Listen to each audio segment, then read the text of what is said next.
Olá, eu sou o Padre Beto e começa mais um Humanidade Livre, um programa que tem o apoio cultural da Alimentos Mezzani. Mezzani você conhece, é tradição, é qualidade, você sabe o que você coloca na mesa, então confira aí no site da Mezzani, www.mezzani.com.br, as novidades, tá? Humanidade Livre é um programa de reflexão que você pode participar. Se você quiser conferir os programas anteriores, eles estão todos na minha página, no Facebook, Padre Beto Bauru, e também na página do Facebook da TVC Bauru, e também nos canais do YouTube, Padre Beto e TVC Bauru. Você pode conferir todos os programas que já foram exibidos aqui pelo canal 13 da NET, e hoje nós temos mais um programa ao vivo, através do qual você pode participar. Porque nos outros anteriores nós fizemos temas específicos e tal, e agora nós estamos fazendo um tema livre. Então você pode entrar na minha página no Facebook, Padre Beto Bauru, e lá ir colocando a sua pergunta, o tema que você acha mais interessante. Opa, deixa eu diminuir aqui o som. O tema que você acha mais interessante, o que você acha interessante a gente discutir nesse momento. O Alessandro De Luca, o Padre Alessandro De Luca, lá de Vicentina, Mato Grosso do Sul, já está aqui participando. A Cacilda Maria também já está aqui ao vivo, e eu conto com a tua participação. Vamos discutir sobre religião, sobre sociedade, sobre política, enfim. Esse é um espaço aberto onde a gente pode refletir sobre diversos aspectos da nossa vida. Falando um pouquinho de religião, nós começamos o período do Advento, que é um período de preparação para o Natal. Natal é uma festa que é essencialmente religiosa, apesar dela ser muito assediada pelo comércio.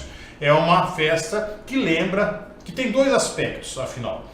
O primeiro aspecto é relembrar que Jesus Cristo esteve entre nós, que Jesus andou por esse mundo, lembrar que ele pregou o amor incondicional às pessoas. É uma pessoa que pregou o reino de Deus, que é um reino de igualdade, de fraternidade, onde as pessoas possam ter vida e vida em abundância. É lembrar tudo isso, não é? Como também tem um segundo aspecto, é fazer com que Deus renasça em mim, ou seja, eu me torne uma pessoa nova, não é? Eu me torne uma pessoa mais iluminada. Afinal de contas, o Cristo disse assim: vós sois o sal da terra, vós sois a luz do mundo. Ele não disse eu sou o sal da terra, eu sou a luz do mundo. Não, ele colocou a responsabilidade de transformarmos esse mundo, de fazer com que a humanidade evolua nas nossas mãos. E o Natal é o momento de todos nós nos tornarmos pessoas novas, né? Nos arrependemos do que nós fizemos de ruim nesse ano e modificar as coisas que tem que modificar na nossa vida para que a gente possa se tornar pessoas melhores, né? O Mazuki Moraes, lá de Portugal, se faz presente aqui, e eu gostaria de que vocês fizessem perguntas e colocassem as indagações que vocês acham mais interessantes. O Alessandro De Luca, ele coloca assim: gostaria que o senhor falasse um pouco sobre adoção. Outro dia o senhor postou sobre isso na sua página. É verdade, se faz muito necessário. Bom, primeiro, a adoção ela tem um lado aí trágico, né? São crianças que foram deixadas por N motivos por seus pais genéticos, né? E isso é muito triste, né? Todo pai, toda mãe deveria poder assumir os seus filhos, né? E criar os seus filhos. Mas infelizmente essa não é a realidade, né? Nós temos inúmeras crianças aí precisando ser adotadas, não é?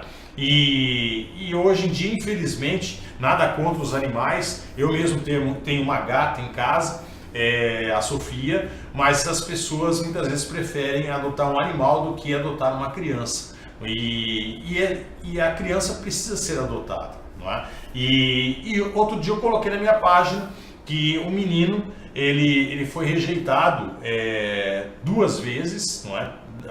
Na adoção, e acabou sendo adotado por 2 pais, né? Por um casal homoafetivo, não é? E a própria criança falou assim: eu fui rejeitado, mas ganhei no fim das contas, 2 pais. Hoje eu tenho 2 pais. Não é? Isso é um exemplo muito claro de que os casais homoafetivos acabam adotando os filhos de heterossexuais que não querem assumir essas crianças ou que não podem assumir essas crianças, né? Mas a adoção é um ato de amor fantástico, né? Porque você acolhe uma criança e dá perspectiva para essa criança ter uma vida melhor e ter uma vida mais feliz, né? Eu me lembro muito bem que eu fiquei 10 anos na Alemanha e eu me lembro muito bem que os casais alemães que vinham ao Brasil para adotar crianças, eles não escolhiam o loirinho de olhos azuis, o bebezinho, não, eles escolhiam já a criancinha mais velha, que tinha sido rejeitada por outros casais, escolhia o negro, escolhia o mulato, enfim, eles queriam a pessoa rejeitada mesmo pelo nosso racismo, pelo nosso preconceito, não é? E isso para mim foi uma lição de vida muito grande, não é? Então a adoção se faz necessária, como a doação de sangue se faz necessária, enfim, tudo isso são gestos de doação de órgãos, não é? São gestos de doar a vida e fazer com que a gente se torne pão nesse mundo, né?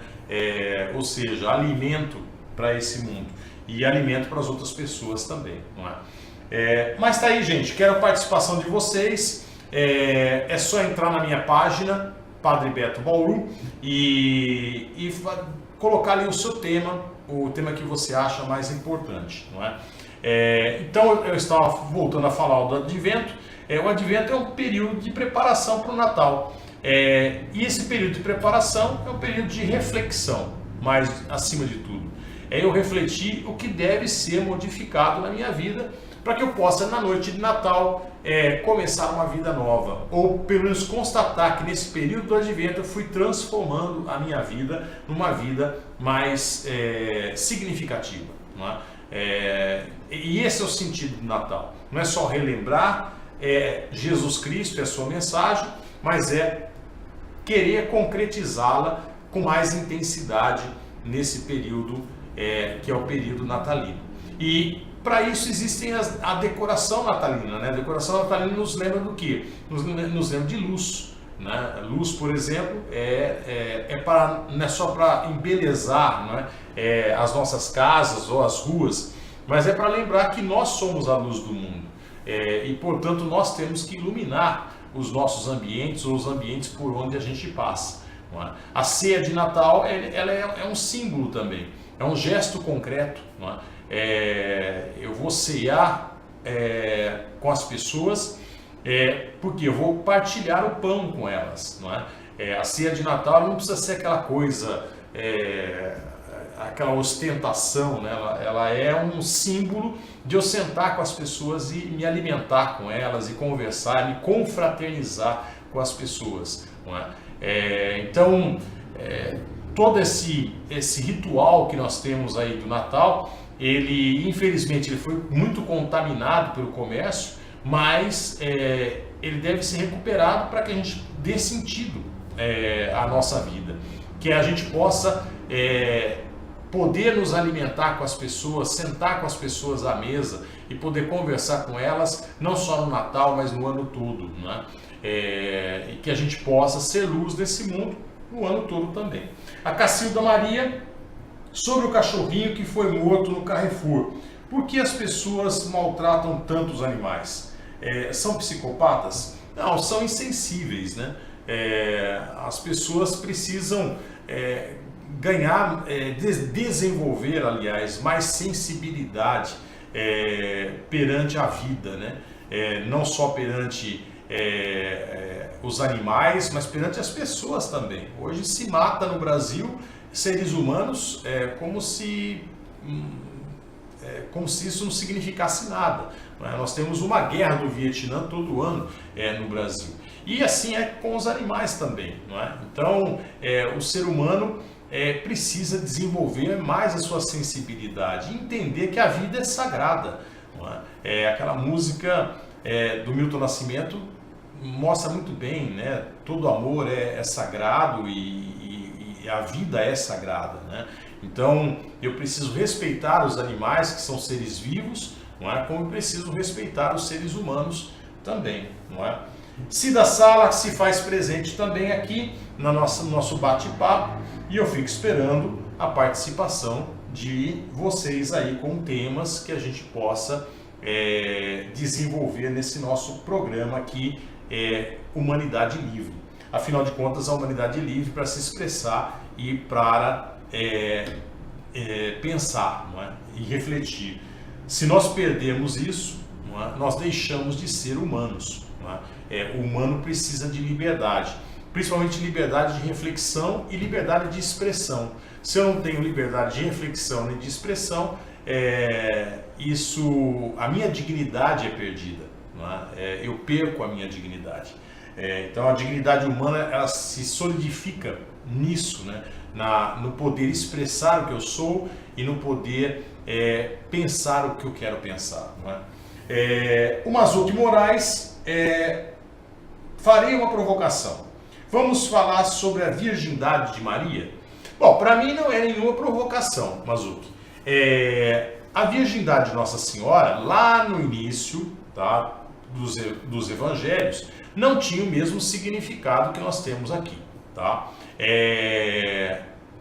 Nós não podemos esquecer que o povo judeu, ele teve várias influências, não é? Teve influências persa, influências egípcias e influências romanas, tá? Então nós temos ali várias influências culturais. E nós não podemos esquecer que o Egito, ele foi um império, não é? E que o povo judeu recebeu muitas influências culturais do Egito.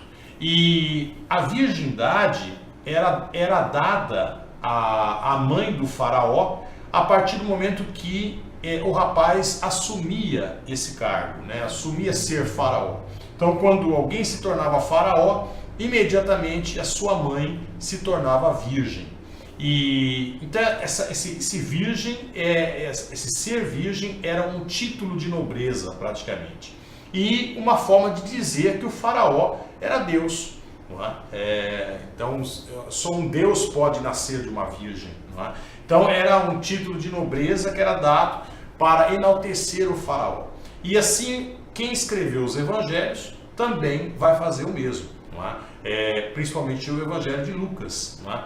Ele vai então dar a Maria o título de virgem, não é? Para dizer que Jesus, ele é um ser divino, não é? Então o raciocínio é o contrário. Não é que Maria era virgem, por isso que Jesus era Deus. Não. O raciocínio de quem escreveu os evangelhos Jesus é Deus, por isso que Maria é virgem, tá? Depois se desenvolveu uma teologia sobre isso, dizendo, então já que Jesus era Deus, então ele não poderia nascer de um ato carnal, ele não poderia nascer de um ato sexual normal como qualquer ser humano. Por quê? Porque acabou se demonizando a sexualidade. Nós sabemos que a partir de Paulo tem os primeiros escritos aí que nós temos do cristianismo, são os escritos de Paulo, e Paulo, ele tem duas cidadanias. Paulo ele é judeu e ele é romano, e ele vai ser educado na filosofia estoica, no estoicismo, e o estoicismo ele valoriza o espiritual e desvaloriza o carnal, não é?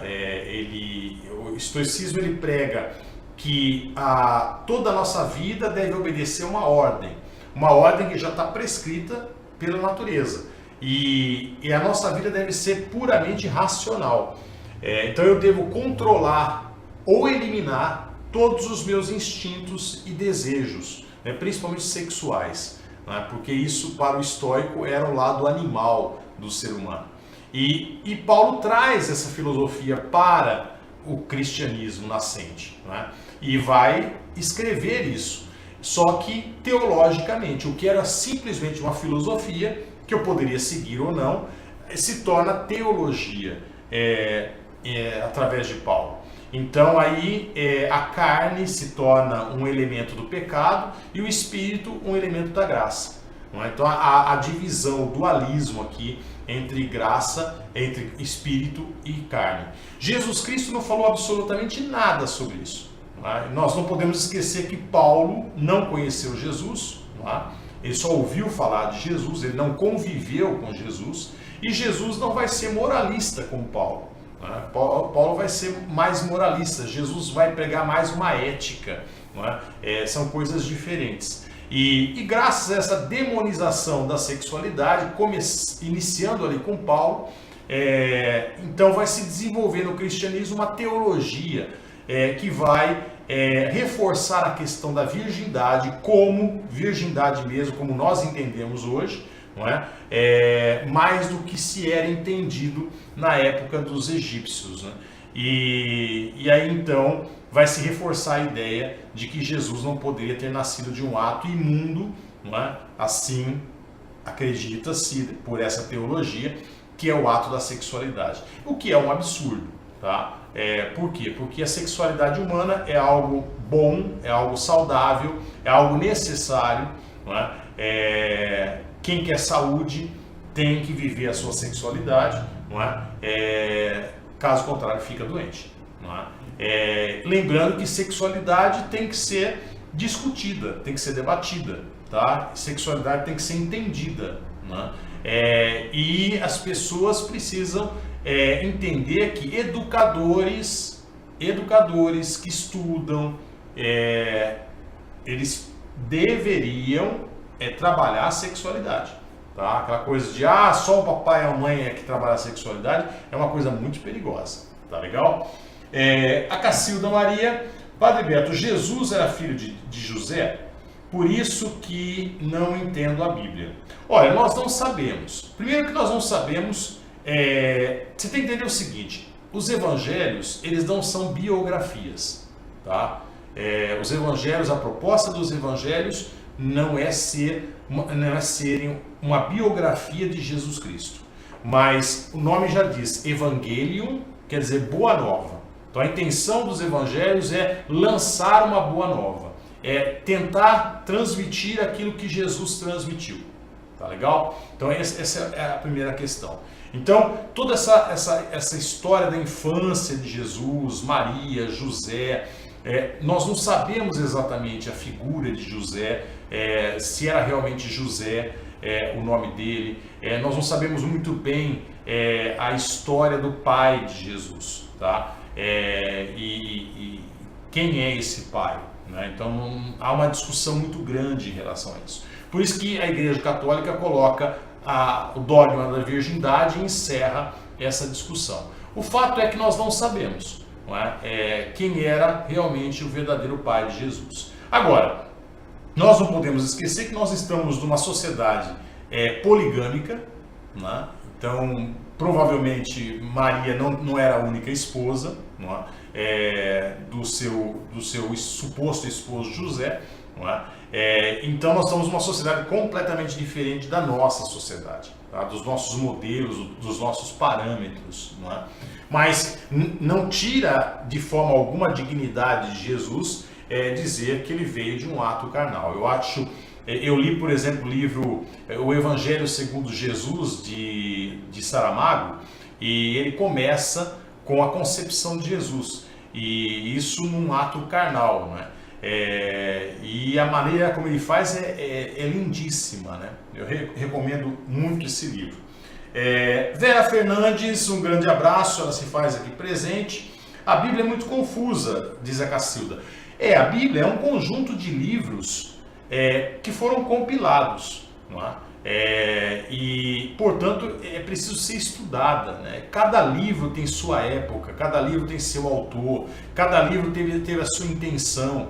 Depois também os sacerdotes do Templo de Jerusalém, no exílio da Babilônia, sob o Império Persa, revisou vários livros do Antigo Testamento, ou revisaram vários livros do Antigo Testamento, fizeram uma releitura de várias coisas, né? E que é o Antigo Testamento que nós temos hoje. Enfim, a Bíblia precisa ser estudada. para ser compreendida. Não basta simplesmente pegar a Bíblia e abrir e ponto final e ler, né? O Mazzucchi faz outra questão. Judas, o que traiu Jesus, realmente existiu? Ou foi um personagem criado pelos evangelistas para ofender os judeus? Muito boa questão. Veja bem, a paixão e morte de Jesus nos evangelhos é uma criação dos evangelistas, ou de quem escreveu os evangelhos. Tá? É claro que Jesus foi crucificado, isso é um fato histórico. Tá? Agora, toda aquela encenação que vai crescendo em detalhes à medida que os evangelhos são escritos, não é? Nós temos o evangelho de Marcos, que foi o primeiro a ser escrito, lá pelo ano 70, e lá pelo ano 90 nós temos o último evangelho a ser escrito, que é o evangelho de João. No evangelho de João você tem uma riqueza de detalhes incrível.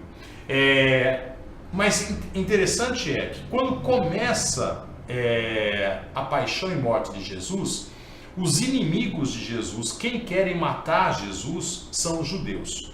Antes desse capítulo da paixão e morte de Jesus, os inimigos de Jesus não são os judeus, mas são os fariseus. É um grupo entre os judeus. Como Jesus também, ele fazia parte, ou ele liderava um grupo de judeus. Não é? Então, o grupo oponente de Jesus era o grupo dos fariseus. Quando começa a paixão e morte de Jesus, aí os evangelhos mudam o discurso. De repente são os judeus. Os judeus é que são os inimigos de Jesus, aqueles que querem matar Jesus, aqueles que tramam contra Jesus. E aí vai vir toda aquela narrativa, né, de Jesus ser preso no Horto das Oliveiras, ser levado ao Sinédrio para ser julgado pelos judeus. Depois os judeus entregam Jesus a Pilatos, Pilatos não vê pecado nenhum e Jesus manda para Herodes, Herodes também não vê, manda de volta para Pilatos, aí Pilatos tenta negociar Barrabás, aí a multidão dos judeus querem Barrabás, é a crucificação de Jesus e no final das contas Pilatos lava as mãos. Tudo isso é surreal. Por quê? Porque nós estamos... Que noite é essa que Jesus é preso? É a noite de Páscoa. A Páscoa para os judeus era uma noite extremamente sagrada. Nunca o Sinédrio iria se reunir numa noite de Páscoa para julgar um dos seus e entregá-lo para Roma. Tá? Isso de forma nenhuma aconteceria. Isso seria um absurdo total. Né? Segundo ponto, acontece tantos fatos em pouco tempo que é inacreditável. E terceiro, Pilatos tem um poder enorme. Pilatos, ele não tem... Em primeiro lugar, Pilatos está chateado em Jerusalém. Ele não está contente. Pilatos é um cônsul romano que foi para aquela região de castigo. E ele está doido para voltar para Roma. E não interessava para ele essas questões dos judeus. O povo judeu para ele era um povo, uma sub-raça, não é? Então ele não se interessava pelas questões judaicas. E ele tem um poder enorme.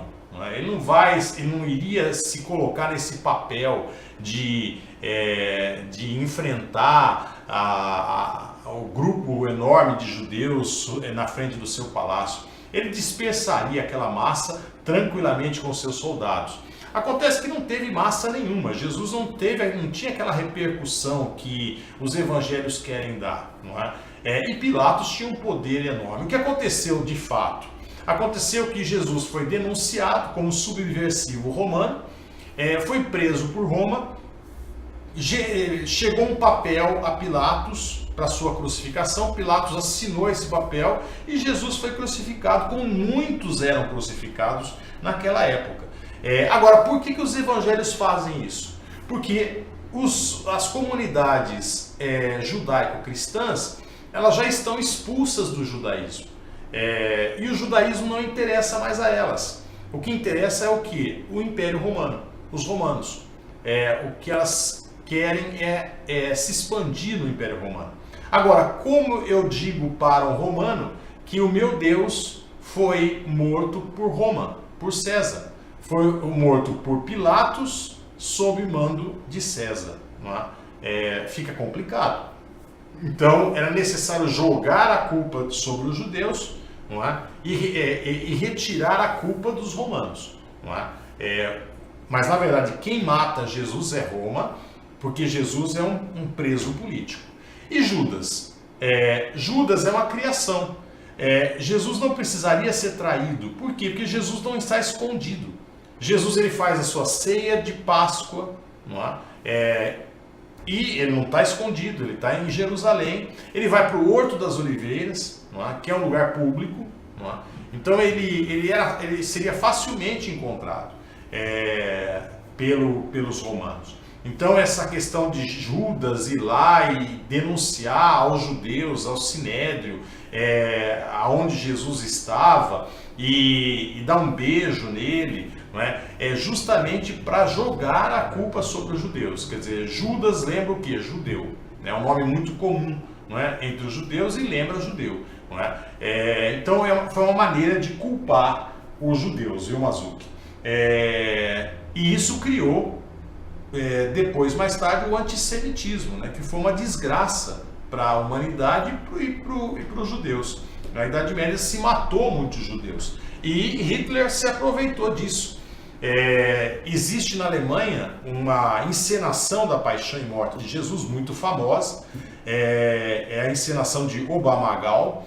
E quando Hitler sobe ao poder, perguntam para Hitler se deveria continuar acontecendo a encenação de Obermagal, que é a encenação da Paixão e Morte de Cristo.